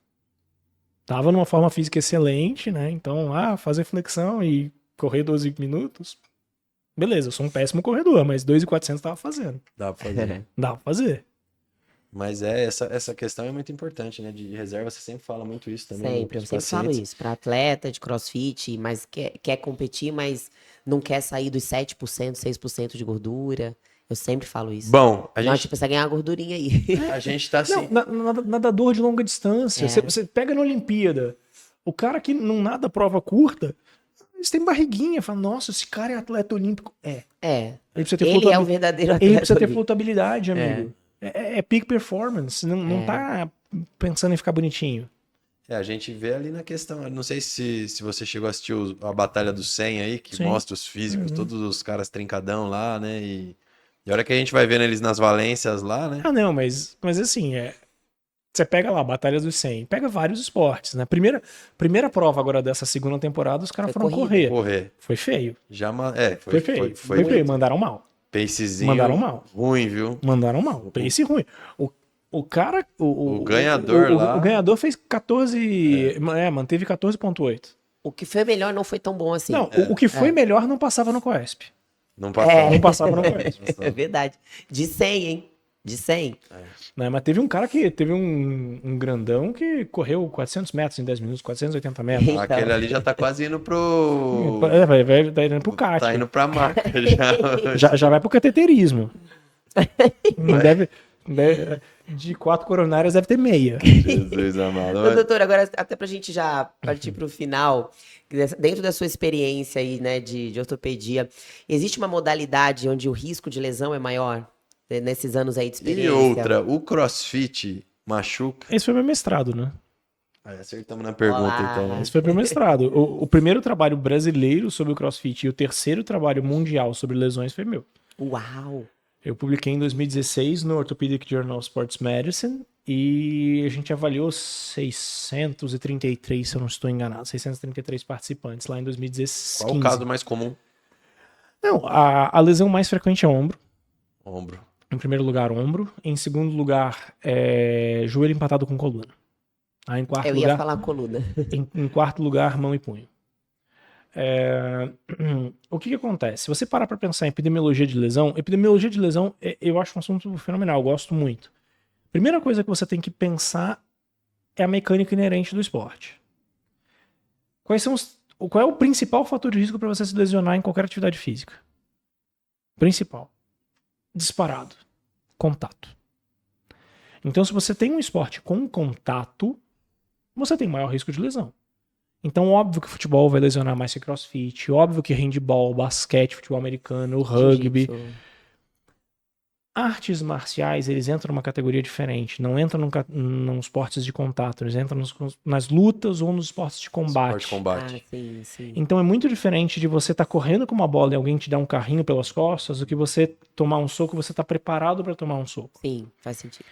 E aí você ainda entra numa coisa mais difícil de dizer, de categorizar, né? De dizer o que é de fato, que é lesão esportiva. Então, vamos definir lesão esportiva. Você abriu a sua mão fazendo crossfit, você ralou a sua canela na caixa fazendo crossfit, é uma lesão esportiva? Depende. Depende do que você está considerando. Então, você está lá lutando MMA, você tomou um soco, você ficou com o olho roxo, é uma lesão esportiva? É uma lesão. É uma lesão. Você teve uma lesão tecidual, sangrou, hematoma, abriu sua canela, é um ferimento. Mas você vai ser afastado da sua prática esportiva? Isso vai diminuir a sua performance esportiva? Você vai ter que modificar o seu treino? Você vai precisar passar por um tratamento específico que vai te afastar do treinamento ou vai modificar o seu treinamento? Então, né, o que alguns trabalhos do American College, do American Journal of Sports Medicine, e é o mesmo parâmetro que eu usei para considerar a lesão. Então, é um evento que te obrigou a se afastar por mais de uma semana totalmente da prática esportiva? É um evento que te obrigou a modificar o seu treino por mais de 2 semanas? Então você se afastou por mais de uma semana, modificou o seu treinamento por mais de uma semana, ou buscou um tratamento médico ou com um profissional da saúde específico para tratar aquele problema? Isso é uma lesão esportiva. Então, assim, primeiro você tem que definir o que é uma lesão esportiva. Tem muito trabalho que não define.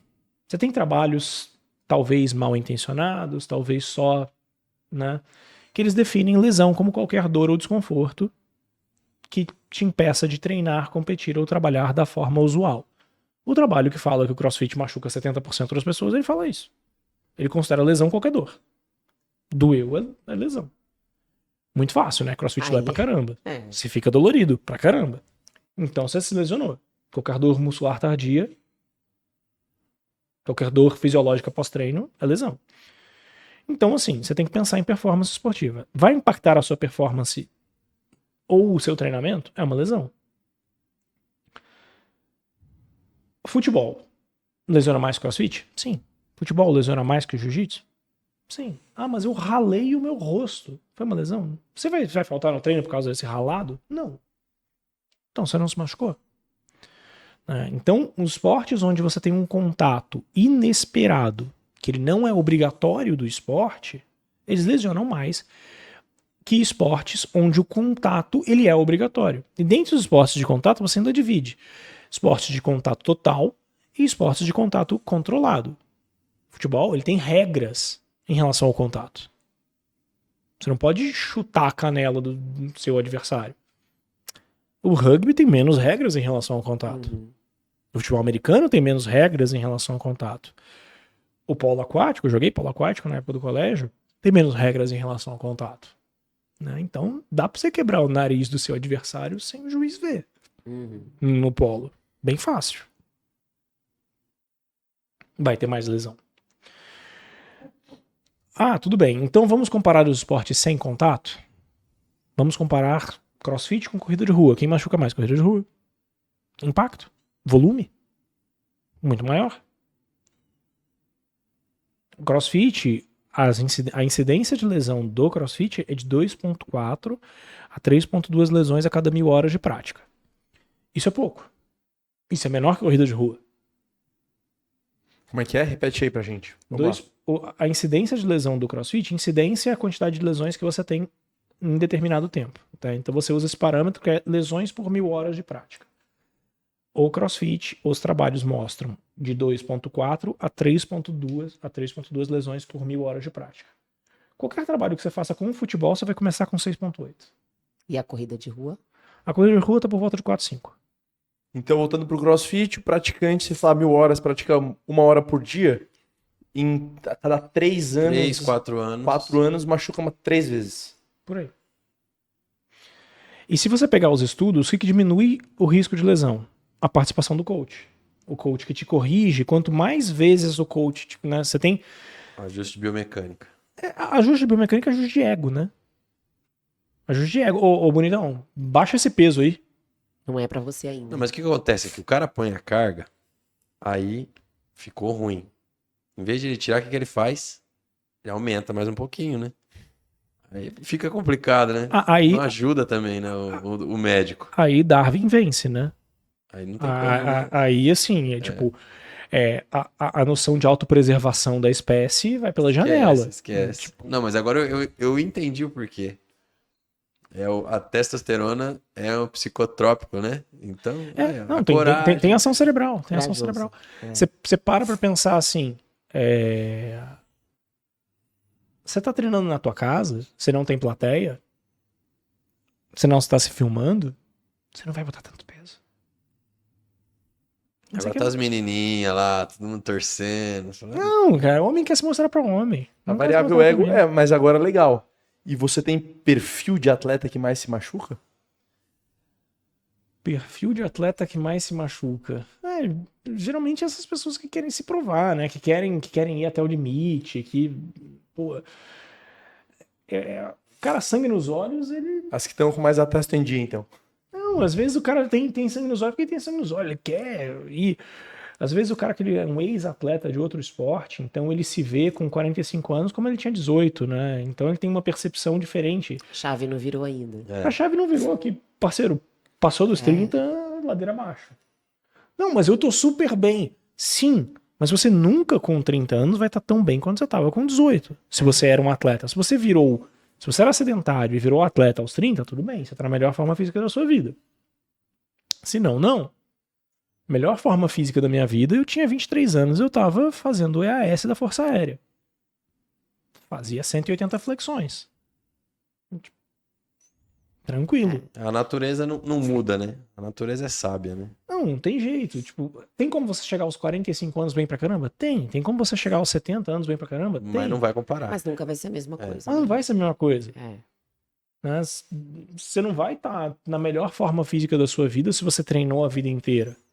Ela vai piorar. Isso é um fato. Naturalmente.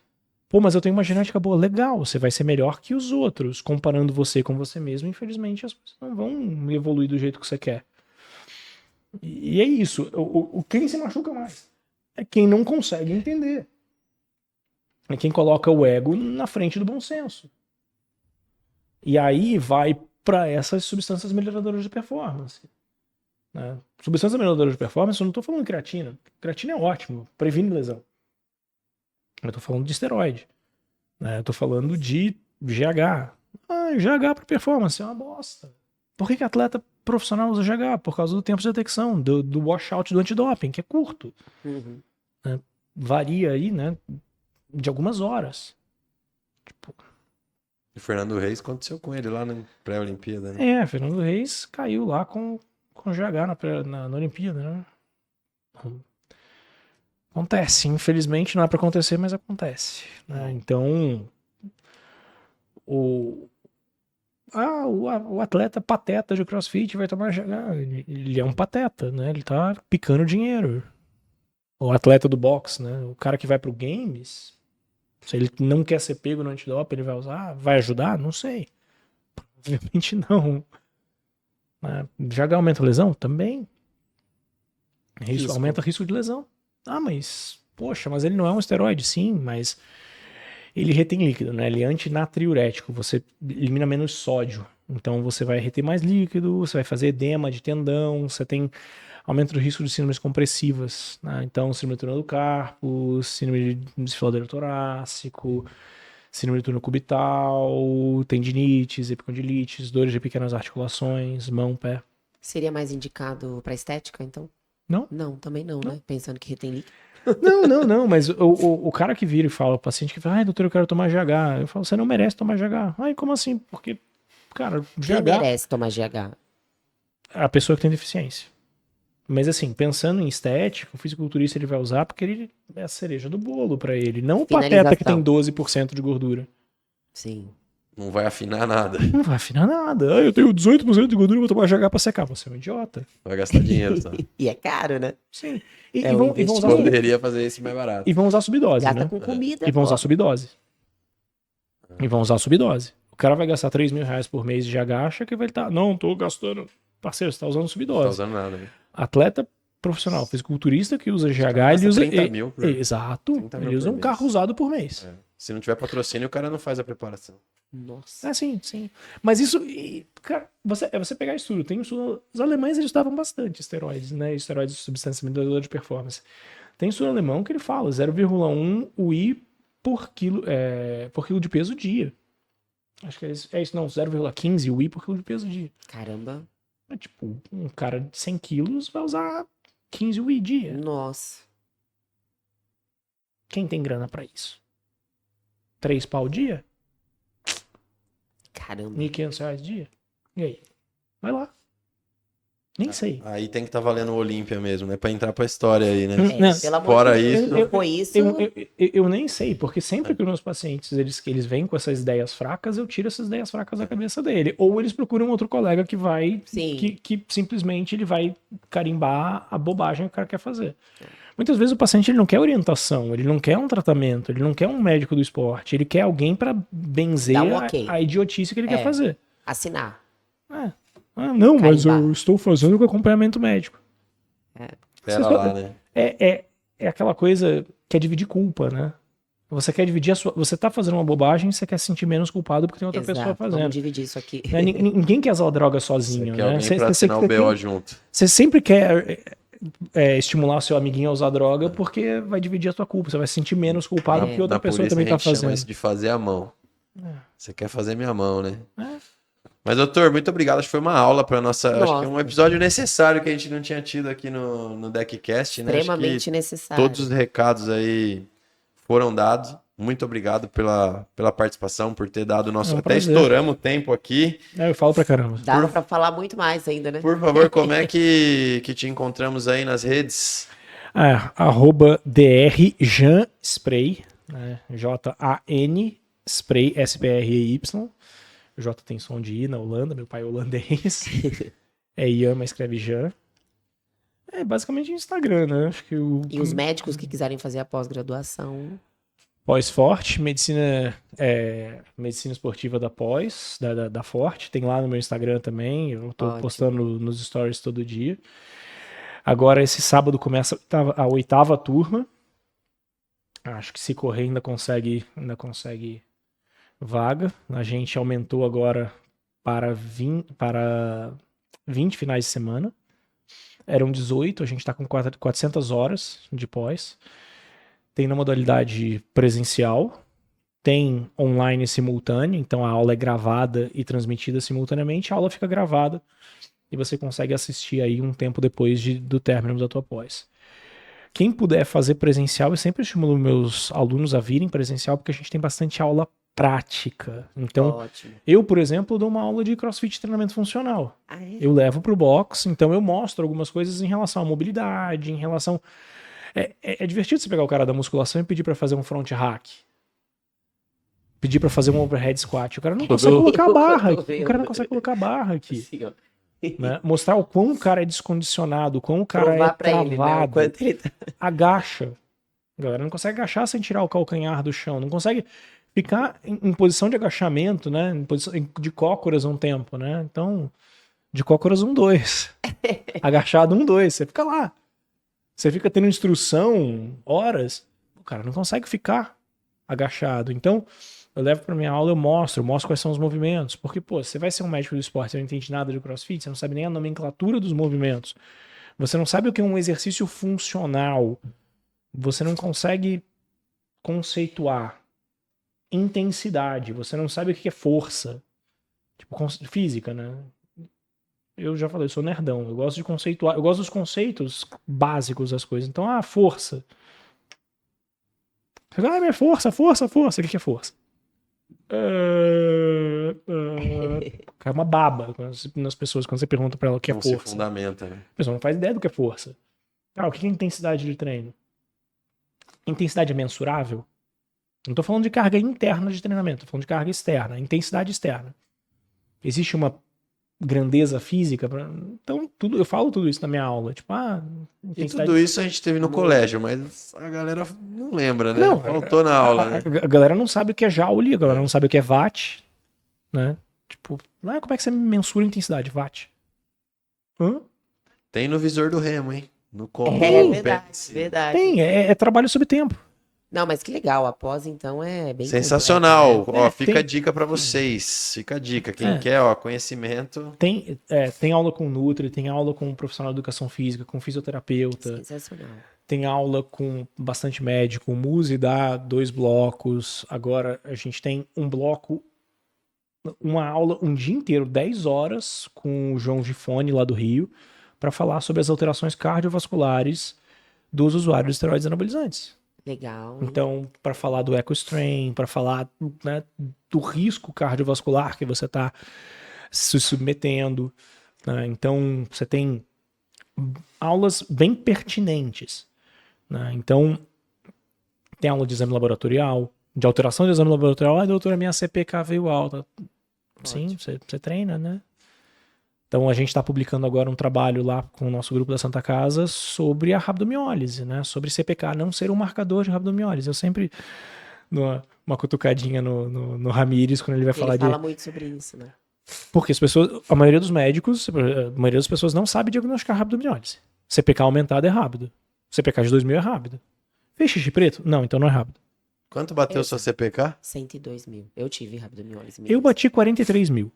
Eu não tive rápido. O meu teve todas as... o xixi preto, alteração na... Se não tem xixi preto, não tem rápido. Aliás, assim, foi o que mais me chamou a atenção. Foi a primeira... Eu não tinha feito exame, nada. Eu já tive- fui pro hospital por conta desses... Fiz xixi preto, a barriga inchou, ficou toda deformada. Eu operei um paciente E que aí, caiu de no moto. hospital... Eu operei um paciente que caiu de moto, meio gordinho, fratura de clavícula. Ele fez xixi preto. Ele tinha CPK de 1000. A CPK tava boa. Nossa. Mas o xixi tava preto. Assim, é que o limite laboratorial para homem geralmente é 200, né? Tava 5 vezes o limite. Mas pensando, né, de repente, uma atividade física, não, né? O cara- Saiu de um... A causa mais frequente de rábido disparado é trauma. É trauma. A rábido que mata é trauma. Tá? A rábido que a pessoa morre, 15% das rabdomiólises que terminam em óbito são as traumáticas. Tá? Óbvio, você tem outras causas fatais de rábido, tipo intoxicação, né? Alguns peixes, teve alguns anos atrás 2 mulheres que morreram no Nordeste, não lembro que estado, que comeram um peixe XYZ, morreram de rábido. Caramba. Você tem o consumo de codorna. Então, codorna é uma avezinha que ela come uma plantinha chamada cicuta. Cicuta é venenosa para o ser humano. Então, qual é o primeiro relato histórico de rabdomiólise? Livro de Números, na Bíblia. Saída dos judeus do Egito, se não me engano, capítulo 23, acho que é. No livro de Números, na saída dos judeus do Egito, eles consumiam codorna, que era uma ave selvagem que vivia lá naquela região, ela comia cicuta. Então, algumas pessoas começaram a ter dores musculares, fraqueza, febre e urina escurecida. Tá lá na Bíblia. Rábido por toxina. Picada de aranha, picada de cobra, síndromes genéticas, então síndrome de Macardo. As causas mais frequentes de rábido grave não são exercício. Quando tem uma rábido associada ao exercício que mata, geralmente você tem uma desidratação grave associada. No Rally Dakar você já teve óbito por rábido, foi heat stroke, foi desidratação, não sei. Rally dos Sertões também. Resumindo, meu aluno pode fazer o Murphy, doutor? Não sei, não conheço ele. O aluno que vai estar tomando a água dele, vai fazer ali com a galera, sem se matar. O exercício que mais gera rábido, pensando no exercício, é o exercício de maior fase excêntrica. No CrossFit, no CrossFit você tem a fase excêntrica do GHD gigantesca. Mas foi um GHD com Gui Malheiros, eu tenho que deixar isso muito gigantesca. claro. 5 com o Gui. Não, a fase excêntrica do GHD é gigantesca. O Murphy tem fase excêntrica, depende de como você vai fazer o push-up, depende de como você vai fazer o pull-up, depende de como você vai fazer o teu air squat. O air squat sempre vai ter fase excêntrica, não tem como. Mas o push-up, se você se largar, você diminui fase excêntrica. Então, quais são os fatores de risco para rápido? Pensando no indivíduo saudável. Primeiro, destreino. Indivíduos destreinados têm mais chance de fazer rápido. Então, o cara começou o CrossFit ontem, levantou do sofá ontem. Posso fazer o Murphy? Não. Posso fazer um Murphy extremamente modificado? Aí pode, né? Scale. Meio Murphy, né? Enfim, não. adaptado. 10º de Murphy. Beleza. Desidratação. Beba água. Não consuma bebida alcoólica na véspera. Não use anti-inflamatório. Uso de anti-inflamatório. Uso de bebida alcoólica aumenta o risco de fazer rápido. Não esquece que o anti-inflamatório pós também aumenta. Eu tava usando muito anti-inflamatório quando eu tive. Porque eu tinha vindo de um TCB e a competição que eu fui era uma semana depois. Então eu tava com muita dor pós-TCB. E aí usei a semana inteira anti-inflamatório para poder conseguir competir na outra semana. Então são alguns fatores assim que... Anti-inflamatório, desidratação, exercício de fase excêntrica, consumo de álcool, consumo de drogas. Então, medicamento. Se você pensar, por exemplo, medicamento para colesterol, então estatina, aumenta o risco de rabdomiólise. Se for pensar em esteroides, esteroides também aumenta o risco de rábido, né? Principalmente aquele que nenhum ser humano deveria estar usando, chamado trembolona. Né? Todo ser humano que usa trembolona é um animal.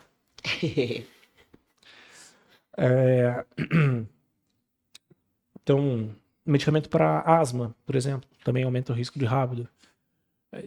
E você tem as síndromes genéticas, né? Mas as síndromes genéticas geralmente você sabe que você tem, porque é aquela pessoa que tem intolerância ao exercício. Então, dá uma corridinha até a esquina, dores musculares muito fortes e tal.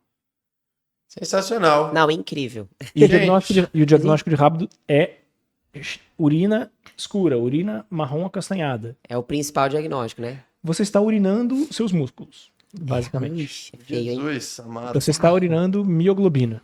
Nossa. Então, se não tem mioglobina na tenso. sua urina, você não tem lesão muscular suficiente. Imagina você vendo seus músculos saindo pelo xixi. Meu Deus. Com 1 quilo... Triste. Já não tem muito músculo. Triste. É um sacrifício pra ganhar. Sem- Aí ele sai Indo no na xixi. urina. A mioglobina, que é o que faz mal pro teu rim, cerca de 100 gramas de lesão muscular, você consegue metabolizar no seu sangue e não eliminar a mioglobina na urina. Né? Você metaboliza pelo sistema retículo endotelial. Mais que isso, você começa a eliminar na urina. A partir de 1 quilo de músculo lesionado, você já começa a ter mioglobinúria que vai lesar o teu rim, que vai deixar a tua urina marrom acastanhada. Então, 1 quilo de músculo lesionado é suficiente para já gerar rabdomiólise. Então eu perdi 1 quilo de músculo. É pelo menos 1 quilo. No mínimo. Pelo menos 1 quilo. Doutor, muito obrigada. Eu queria até ressaltar assim, você foi um dos primeiros médicos que eu ouvi falar de CrossFit de uma forma positiva, né? Porque nos meus primeiros 2 anos de CrossFit era só paulada, era só pancada. E você acho que foi o primeiro que eu vi, né, levando o esporte para um lado, e um médico falando, tem muita autoridade, né? Então isso trouxe com certeza muitos benefícios para a modalidade, para o esporte, ajudou a popularizar também o esporte de uma forma positiva. Então, um prazer recebê-lo aqui. Muito, muito, muito obrigada. Eu que agradeço. E já estamos preparados para o próximo, né? Ah, quando vocês quiserem. Anota aí, paramos na teremos rabdomiólise. uma parte 2. Eu falo pra caramba, isso é um perigo, que se deixar eu fico falando aqui até 4 da manhã. Hoje a gente Isso deu é bem uma leve típico de quem gosta do estouradinha que no nosso... faz, né? Mas a galera vai ficar até o final desse episódio aqui, viu? Foi muito interessante. Vai, não, muito. Mas obrigado, agradecer os patrocinadores, Rafinha. É isso, Brave, Rocket Labs, Airwave, placa esportiva, doutor. Depois a gente vai falar um pouquinho sobre isso também. Life Strong, cafeína pode, né? E cafeína funciona. Cafeína funciona. Tá nos 5 suplementos que ele citou. Suplemento nível A. Maravilha, gente. Perfeito. Esperamos vocês no próximo episódio da Equicast. Obrigado. Valeu. Até o próximo.